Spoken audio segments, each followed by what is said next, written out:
Écrire, réécrire, ça sort dès demain 25.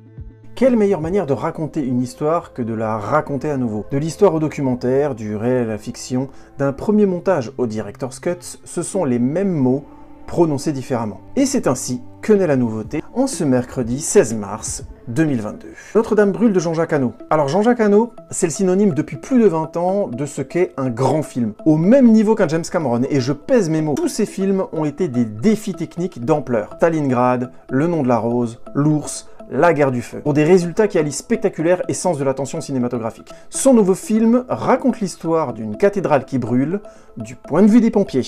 On sent déjà la chaleur avant même d'entrer dans la salle.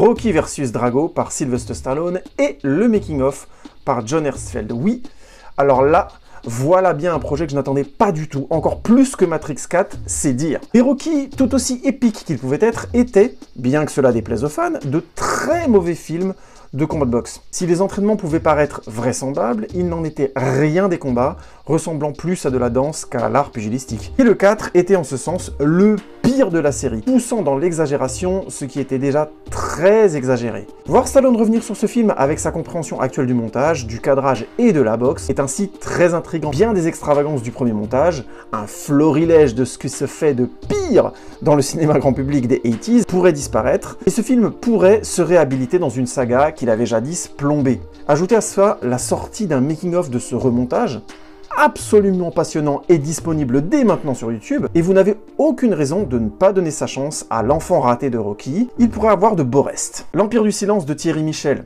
L'histoire doit parfois être réécrite. Les massacres commis aux frontières du Congo entre 1993 et 2013 ne sont toujours pas reconnus, malgré des rapports internationaux édifiants. Thierry Michel va donc rencontrer les témoins de cet oubli de l'histoire du Congo, du Rwanda et de l'Ouganda.